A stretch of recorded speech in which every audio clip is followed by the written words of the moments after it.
Using a Clorox disinfecting wipe to clean that stuck-on sauce from the stove feels like... Oh, boy. That tickles. Stop. It feels like coming home to your needy corgi after a long day. Best part of the day, finally. With Clorox, clean feels carefree. Clean feels good. Use as directed.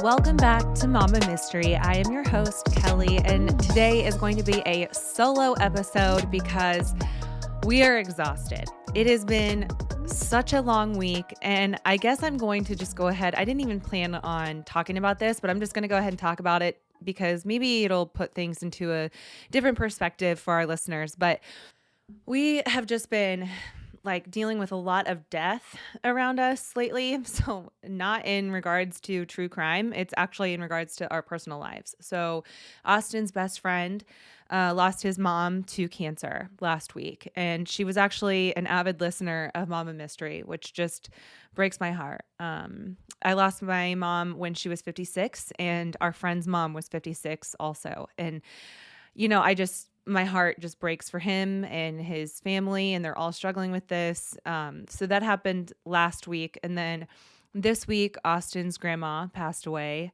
at the age of 93. She had a very long and fulfilling life. Her name is Joyce. I'm glad I got to spend some time with her, in the beginning of our relationship. And then also towards the end, we got to be with her and hold her hand. It was just very eye-opening. And then Austin's business partner lost his mom this week also. It's just been a lot of moms leaving us this week. And it's been really hard, to carry all that weight and the pain that we're feeling for our friends. Austin and I both are fixers. We want to fix things for people, and these are just things we can't fix. And so we're trying really hard to just kind of be there for them and be present. But I just want to dedicate this episode to them. Oddly enough, I didn't intend on doing this because today's episode is actually about a mom, but not in a good way. So I don't know, guys, how we can connect these two in a positive way. But I do want to dedicate this episode to the good moms, the moms that we just lost last week and this week. And yeah, without further ado, I'm just going to go ahead and dive right in. So today's story takes place in New South Wales, Australia, where a mom was charged with the unthinkable. But at the end of this story, it will be up to you to decide if she was wrongfully convicted of a heinous crime or the victim of an undiscovered genetic mutation. So I really do want to hear your thoughts on this. I have had a few people recommend this story to me because they are outraged by it.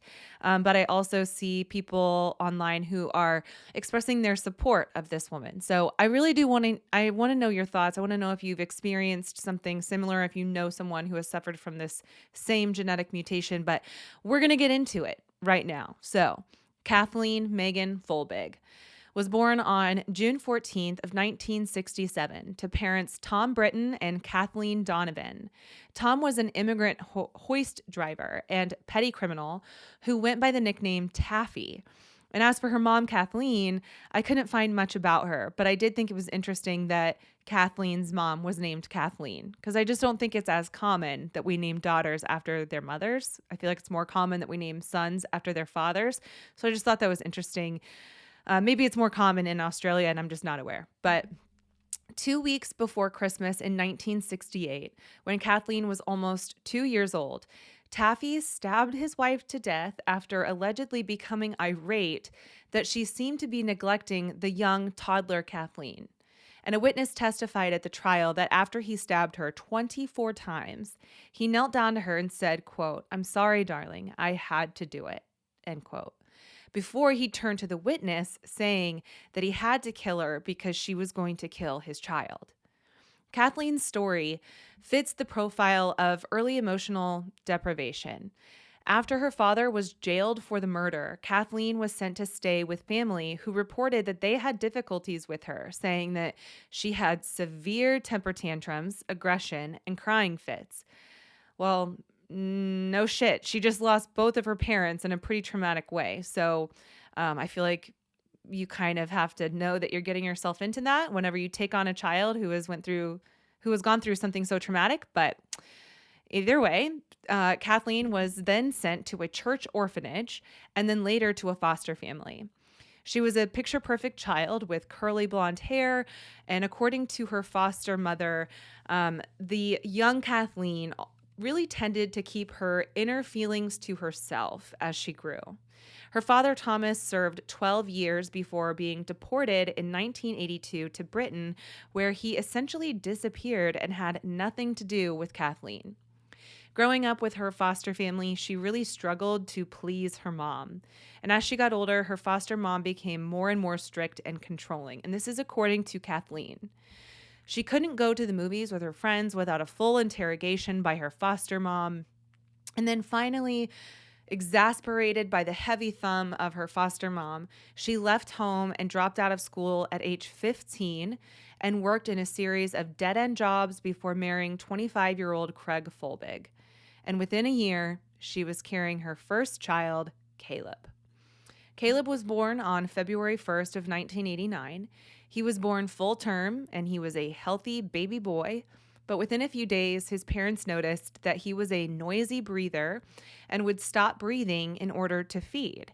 So a pediatrician diagnosed him with laryngomalacia, probably butchered that, but it's commonly known as a floppy larynx. Interesting side note, my son had a floppy larynx. And anyway, it's something that babies typically grow out of. But on February 20th, Kathleen and Craig put Caleb to bed, but reported that he was restless and awake from about midnight to 2 a.m. He finally seemed to settle down, and when Kathleen went into his room to check on him around 3 a.m., he wasn't breathing, but he was warm, and they called 911 immediately. Unfortunately, by the time paramedics arrived, Caleb was gone. It was later determined that sweet baby Caleb passed away from SIDS, or sudden infant death syndrome, which is when a baby typically under the age of 12 months passes away unexpectedly for no apparent reason. On June 3rd of 1990, a little over a year after Caleb's death, Kathleen gave birth to another little boy that they named Patrick. This time, Craig stayed home to help Kathleen for the first 3 months of Patrick's life.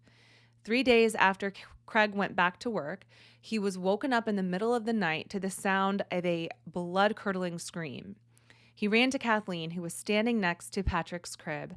She said Patrick was coughing earlier in the night, but that around 4:30 in the morning, he was gasping for air. Craig pulled Patrick out of the crib and noticed that he wasn't breathing, but was still warm to the touch. Paramedics arrived around 4:45 in the morning, and they rushed Patrick to the hospital where he was in respiratory distress and given oxygen. While he was in the hospital, his condition improved, but 2 days after being admitted, he suffered from an epileptic seizure. A pediatric neurologist diagnosed him with epilepsy and cortical blindness. Craig has said that after this event, Kathleen had a very hard time coping. She was often angry and frustrated. She started leaving Patrick with her sister-in-law, Carol, and one of their neighbors so she could be alone a lot of the time. At one point, Craig found Kathleen's diary and found confessions that Kathleen wanted to leave Patrick and Craig and believed that they would be better off without her. So Patrick started spending even more time with Craig's sister. On February 13th of 1991, Patrick was about 8 months old.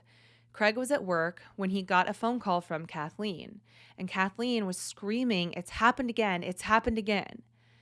Craig rushed home, and when he pulled up, the ambulance was already there. So he ran inside and found Kathleen and Carol in Patrick's room. Patrick was in the crib, laying on his back, but Kathleen wouldn't let anyone pick him up.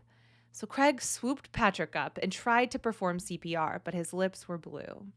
He was rushed to the hospital, but sadly, he did not make it. A doctor at the hospital determined that he suffered cardiac arrest, but couldn't determine the cause, and his subsequent autopsy didn't yield a cause either. After Patrick's death, Kathleen and Craig moved to a new area called Hunter Valley. It wasn't long before Kathleen was begging Craig for another baby, but Craig was very hesitant after losing 2 babies in a row. So he eventually agreed to have another baby, but only if a SIDS specialist could be involved in the baby's care. On October 14th of 1992, about a year and a half after Patrick's death, Kathleen gave birth to their first daughter, Sarah. She appeared to have a little sleep apnea, but the SIDS specialist that they brought in recommended a sleep apnea monitoring blanket. But the blanket would often produce false alarms, so Kathleen made the decision to discontinue using the blanket. And I will say, I know there's a lot of products out there. When my first born was born, which was like 10 years ago, they had that Halo sleep mat. It was like this plastic mat that you would put under the crib, and it was supposed to detect if there was like a sudden stop in movement or a sudden stop in breathing. It often would give us false alarms, and it was terrifying. So there did come a time when he got older that I did away with that little plastic mat. I can't remember what it was called. And I'm sure that it is useful. A lot of these products are sold to women who are very nervous about their children, understandably so, because you hear horror stories like this. But then when it's producing all these false alarms, it's just creating even more anxiety on top of the anxiety you already have. So, at this point in the story, I could kind of see, how someone from the outside, not knowing about her past or her other children, would see that or hear about it and maybe not, think that there was a red flag. But just a few days later, after she stopped using that sleep apnea blanket, on August 29th of 1993, Sarah was 10 months old at the time, and she was having a hard time settling down for bed. Kathleen got frustrated and let Craig put Sarah to bed. At around 1 a.m., Craig woke up for a moment and noticed that there was a light coming from around the bedroom door, and Kathleen and Sarah were not in their bedroom. Sarah's crib was actually in their room, but Craig noticed that she was not in it. He drifted off back to sleep, but was awoken to Kathleen screaming. He saw Kathleen standing at the door, but Sarah was lying in the crib, warm and not breathing.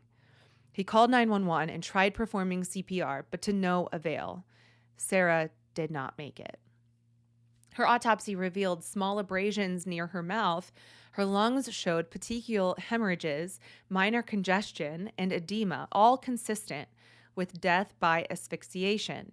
However, despite these findings, her cause of death was determined to be from natural causes. I have no idea how. I know you're probably listening to this screaming, how? How on earth? I don't know. It was a huge fail. This naturally took a toll on Kathleen and Craig's marriage. The pair split up, and then they got back together multiple times. But a few years later, they were back together, and Kathleen insisted on trying one more time for a baby. Laura was born on August 7th of 1997. She was monitored very closely and tested extensively. She had a mild sleep apnea, but that was it. No genetic, biochemical, or metabolic disorders. A special sleep monitor was installed, but again, returned a lot of false alarms. So again, Kathleen stopped using it, and Craig confronted her about it. She insisted she was keeping a close eye on her every night, but the false alarms were driving her crazy. As time went on, Craig began to notice a change in Kathleen. She seemed despondent and started spending more time at the gym and out with her friends. She also started showing aggression towards Laura, often getting frustrated with her, even to the point of being physically violent. On March 1st, 1999, Laura was almost 2 years old, and Kathleen brought her to the gym, and then after they left the gym, they went to Craig's place of employment around lunchtime. They left around 11:30 a.m. to head home, and at about 12:14 p.m., 911 received a call from Kathleen, hysterical because her daughter wasn't breathing. When they arrived at the house, Kathleen was performing CPR on Laura. She was warm but had no pulse, and the paramedics tried to resuscitate her but were unsuccessful.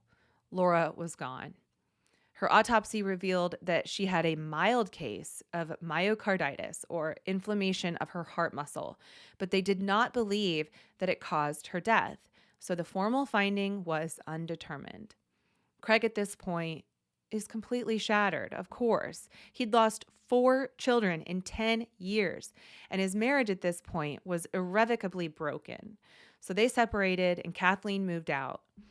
As she was in the process of moving out, Craig was kind of working on the house, getting it in order, and he came across some of Kathleen's personal journals that she had left behind. Written in those journals absolutely devastated him, and he immediately turned the journals over to police.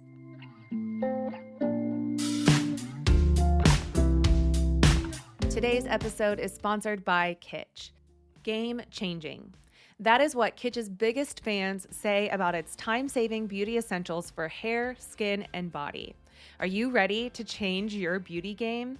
Whatever your budget, your skin type, your hair type, Kitsch believes that you deserve little indulgences at affordable prices, morning, noon, and night. Started in 2010 by selling hair ties door to door, literally just hustle and a dream. Kitsch is self-funded, female-founded, and now carried in over 20,000 retail locations. Their best sellers include satin pillowcases, caps, and eye masks. Satin is vegan and cruelty-free, and they are so great for your hair and skin while you sleep. Now listen, on the side, I do a little bit of hair. Before this, I was a hairstylist, so I can attest to the fact that satin and silk pillowcases are the best for your hair and your skin. And I love having a satin pillowcase. It is truly a game changer. I've noticed a lot less breakage on my ends. I usually sleep face down, and so I have my head, turned to the side. And, if you are a stomach sleeper or a side sleeper like me, you might notice that whatever side you typically sleep on, you get the most hair damage if you're not taking care of your hair or using a satin pillowcase. So trust me, there is a science behind it. I don't know how to explain it, but they do work. They also have rice water shampoo bars that could help with overall hair growth and density. And then my personal favorite is the rosemary scalp oil, and that helps support scalp health and hair strength from root to tip and so much more. You guys, I've talked about this before. I know you are probably sick of hearing it, but if you don't have it yet, why not? It smells so good. My scalp has never felt better. I love this product. I don't know what else to say about it other than that I absolutely love it, and I recommend it on my social media. I recommend it to my friends. Today, actually, I was walking through the zoo with my friend Claire with our kids, and I was telling her about the rosemary scalp oil because it smells so good. It literally smells like something that you would get at a spa. The oil is so light, and it just feels so good on my scalp. You're really supposed to use it like 10 minutes before you wash your hair, but I love to just leave it on because it smells so good. Right now, Kitsch is offering you 30% off your entire order at mykitsch.com/mama. That's right, 30% off anything and everything at MyKitsch, which is spelled mykitsch.com/mama, MAMA. One more time, it's mykitsch.com/mama for 30% off your order. Okay, run, don't walk. Get yourself that rosemary scalp oil. Get it on a subscription. Don't say I didn't tell you. Kitsch.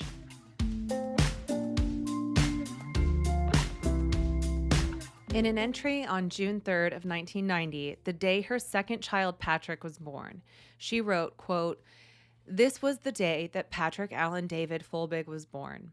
I had mixed feelings this day, whether or not I was going to cope as a mother or whether I was going to get stressed out like I did last time. I often regret Caleb and Patrick, only because your life changes so much, and maybe I'm not a person that likes change, but we will see." End quote. On June 18th, 1996, before she got pregnant with Laura, she wrote, quote, "I'm ready this time, and I know I'll have help and support this time. When I think I'm going to lose control like last times, I'll just hand baby over to someone else. I have learned my lesson this time." End quote. On December 4th, 1996, she found out she was pregnant and wrote, quote, "I'm ready this time, but have already decided if I get any feelings of jealousy or anger too much, I will leave Craig and baby rather than answer being as before. Silly, but will be the only way I can cope." End quote. On January 1st, 1997, she wrote, quote, "Another year gone and what a year to come. I have a baby on the way. This time, I'm going to call for help this time and not attempt to do everything myself anymore. I know that was the main reason for all my stress before, and stress made me do terrible things." End quote. On February 4th, 1997, she wrote, quote, "Still can't sleep. Seem to be thinking of Patrick and Sarah and Caleb. Makes me generally wonder," maybe she meant genuinely, "wonder whether I am stupid or doing the right thing by having this baby. My guilt of how responsible I feel for them all haunts me. My fear of it happening again haunts me. What scares me most will be when I'm alone with baby. How do I overcome that, defeat that?" End quote. On October 25th, 1997, Laura was about 2 months old when Kathleen wrote, quote, "I cherish Laura more. I miss her," as in Sarah, yes, "but am not sad that Laura is here and she isn't. Is that a bad way to think? I don't know. I think I am more patient with Laura. I take the time to figure out what is wrong now instead of just snapping my cog. Wouldn't have handled another like Sarah. She's saved her life by being different." End quote. 4 days later, she wrote, quote, "Felt a little angry towards Laura today. It was because I am and was very tired. She doesn't push my buttons anywhere near the extent that Sarah did. Luck is good for her is all I can say." End quote. A few days after that, she wrote, quote, "Lost it with her earlier, left her crying in our bedroom, had to walk out, that feeling was happening, and I think it was because I had to clear my head and prioritize, as I've done in here now. I love her, I really do, I don't want anything to happen." End quote. On November 9th, she wrote, quote, "Craig has a morbid fear about Laura. Well, I know there's nothing wrong with her, nothing out of the ordinary anyway, because it was me, not them. With Sarah, all I wanted was her to shut up, and one day she did." End quote. On New Year's Eve, Kathleen wrote, quote, "Getting Laura to be next year ought to be fun. She'll realize a party is going on, and that will be it. Wonder if the battle of the wills will start with her and I then. We'll actually get to see. She's a fairly good-natured baby. Thank goodness it has saved her from the fate of her siblings. I think she was warned." End quote. On January 18th, she wrote, quote, "I've done it. I've lost it with her. I yelled at her so angrily that it scared her. She hasn't stopped crying. Got so bad I nearly purposely dropped her on the floor and left her. I restrained enough to put her on the floor and walk away. Went to my room and left her to cry. Was gone probably only 5 minutes, but it seemed like a lifetime. I feel like the worst mother on this earth. Scared that she'll leave me now, like Sarah did. I know I was short-tempered and cruel sometimes to her, and she left with a bit of help. I don't want that to ever happen again. I actually seem to have a bond with Laura. It can't happen again. I'm ashamed of myself. I can't tell Craig about it because he'll worry about leaving her with me. Only seems to happen if I'm too tired of her moaning, bored, whiny sound drives me up the wall. I truly can't wait until she's old enough to tell me what she wants." End quote. Detective Sergeant Bernard Ryan was assigned to investigate Laura's death. He could have just chalked it up to another unexplained phenomena like the deaths of her other children, but something in his gut told him to explore other potential avenues. He conducted interviews with Craig and Kathleen, and when Craig told him about the diary entries, he admitted it made him feel physically ill. He also admitted that he had a suspicion about Kathleen, but didn't firmly believe in that suspicion until he found those diary entries.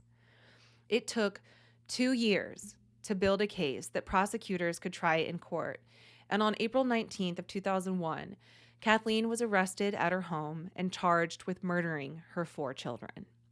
The prosecutor argued, quote, "While each individual child's death had not raised much concern, their collective deaths could only be attributed to suffocation.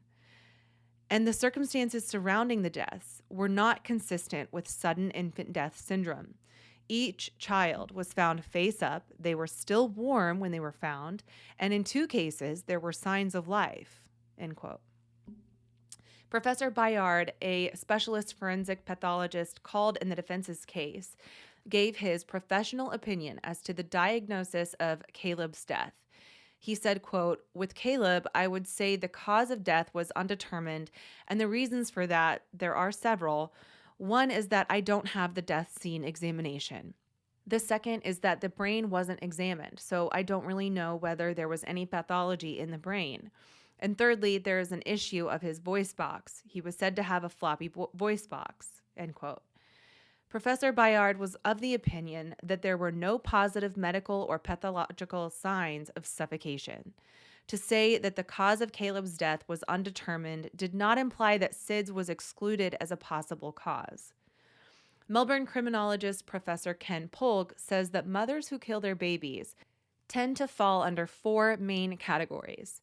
One of the most common is the typically young mother who kills her baby within the first few minutes or hours after birth, never having accepted the fact of her pregnancy. We've all heard that myth or story of the secretly pregnant teenager at prom who dumps her newborn in the toilet and then hurries back to the dance floor, demonstrating this dissociative response. And we saw this in episode 22 of Mama Mystery with Brooke Schuyler Richardson, who hid her entire pregnancy, gave birth at home, and then buried the baby in her backyard. And more recently, we saw it with a girl, I believe her name is Alicia. I haven't really looked into the story, but all I know is that she allegedly hid her pregnancy, although I don't know how anyone with eyes didn't realize she was pregnant. Anyway, she was a high school student who, quote, hid, end quote, her pregnancy and then locked herself in a hospital bathroom while she gave birth to this baby after complaining of severe abdominal pain, and then put her baby in the trash can. And one of the maintenance workers from the hospital found the baby in the trash can and he was gone. So I guess, that would fall under that category. But then there is the suicidal mother, usually isolated and despairing after a relationship breakdown, who can't imagine her child surviving without her. And murder in this context becomes this curious form of altruism, Polk says. One example that comes to mind is Lindsay Clancy, although I think her case is actually more one of severe mental illness than a form of altruism, because I know she argued that she felt like her kids were going to be better off this way, but I think it has more to do with her severe mental illness, and I'll touch on that in a moment. Rarer cases involve mothers and often stepfathers who dish out severe physical punishment in an attempt to control their children. Mothers in such battered children cases believe that they are administering tough love and then fail to understand their violence as dangerous. Mothers affected by psychotic disturbances, those who hear voices urging evil acts, are another small group, like Lindsay Clancy or even Andrea Yates. We haven't done a story on Andrea Yates, but she was sentenced to at least 40 years in prison for drowning her 5 children in her bathtub. While childbirth is the spark for such postpartum psychosis, only 1 in 600 women are likely to be afflicted. However, I still feel like that's kind of high, in contrast to the 14% affected by postnatal depression. Obviously, this is a more severe form of postnatal or postpartum depression. This is postpartum psychosis, takes it a big step further, but I still feel like it's more common than we realize. And then there are more obscure subcategories, which are mothers suffering from Munchausen by proxy syndrome. We covered the case of Dee Dee Blanchard in a Mama Mystery exclusive episode, Dee Dee and Gypsy Rose Blanchard. But Munchausen by proxy is essentially this mental illness where a mother or caretaker inflicts illness on their child to gain attention for themselves. These mothers often seem to be really hungry for sympathy or attention, maybe financial gain. I don't know. There seems to be a lot of morbid, reasons as to why they, act the way that they do. But regardless, the trial. The deaths of the Folbigg children failed to attract suspicion partly because the family moved around regularly and changed doctors and hospitals for the births of each child. But also, when the autopsy results came back, the causes of death, which was SIDS for Caleb and Sarah, and then epilepsy for Patrick, were not really regarded as unusual. But Laura was considered too old to have died from SIDS, and when the cause was deemed undetermined, the coroner ordered a police investigation. At her trial in 2003, she barely had anyone on her side. Her husband had left her long before the trial began, understandably so, and the only people who gave evidence on her behalf were 3 women that she had met at the gym. The prosecution alleged that she had deliberately smothered the babies in an act of frustration and anger, as evidenced by those journal entries where you can tell she is all but just directly admitting that she doesn't have the patience for her children. A defense witness, Professor Peter Fleming, who has been awarded the CBE for his research into infant death, said all the evidence suggested the children died because their bodies could not metabolize properly and they became very ill while appearing to be well. Especially in the case of Laura, who would have been too old to pass from SIDS, the defense argued that she had myocarditis and that any other evidence, like her journal entries, was purely circumstantial. Her trial lasted 7 weeks, and on May 21st of 2003, Kathleen was found guilty of 3 counts of murder, 1 count of manslaughter, and 1 count of maliciously inflicting grievous bodily harm. On October 24th of 2003, she was sentenced to 40 years with no possibility of parole until she served 30 years of her sentence.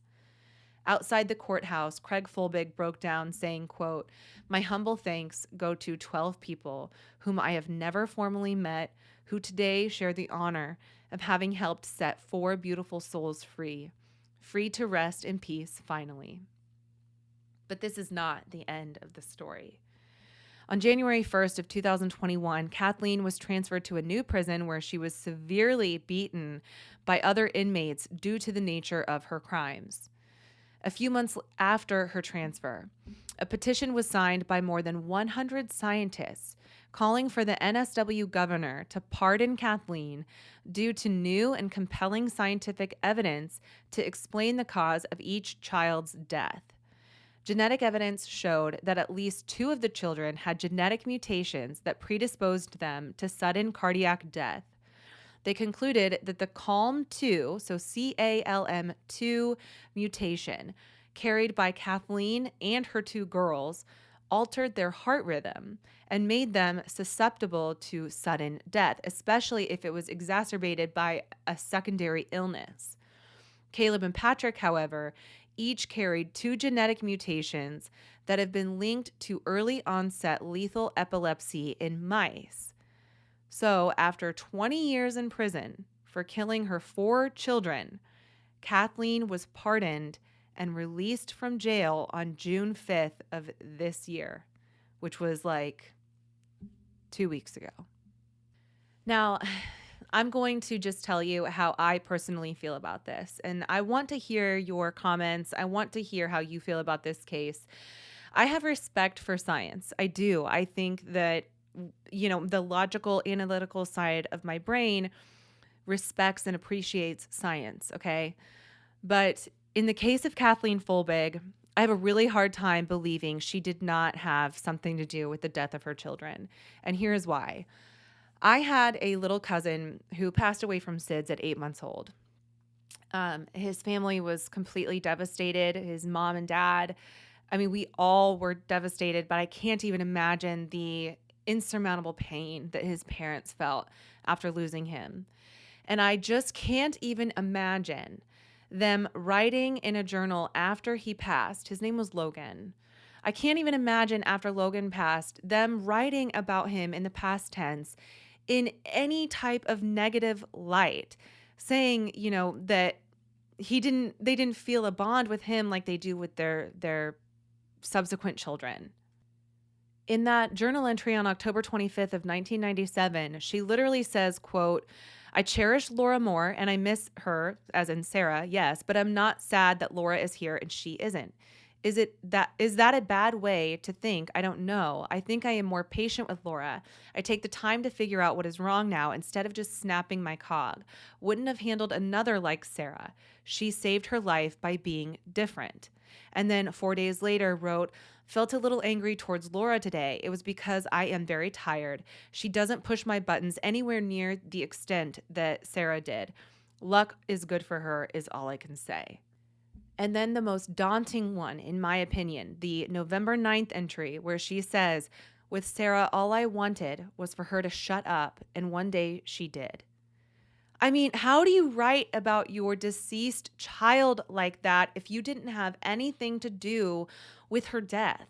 That one just really, it seals the deal for me.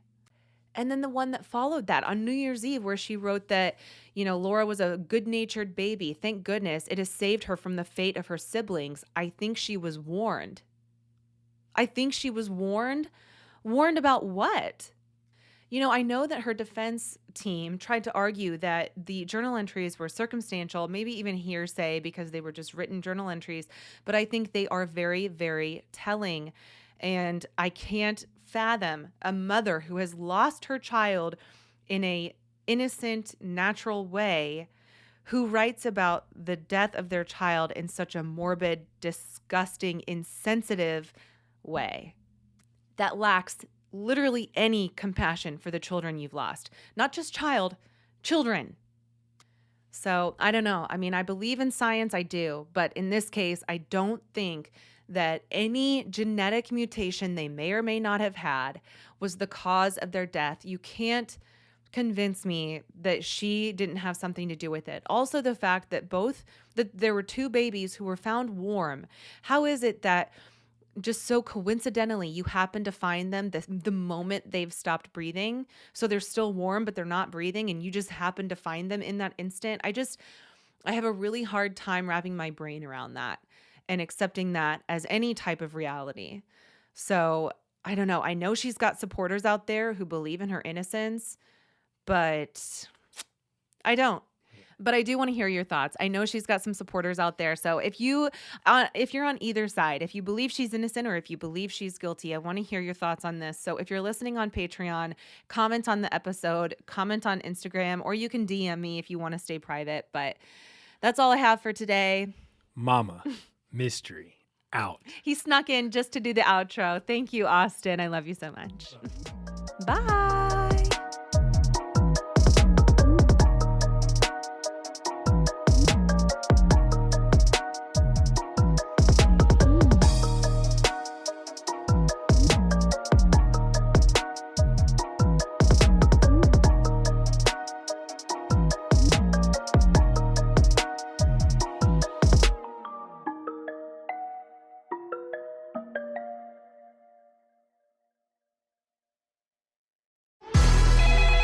Will, talk to me. ABC Tuesdays. They took his daughter. She's coming home alive.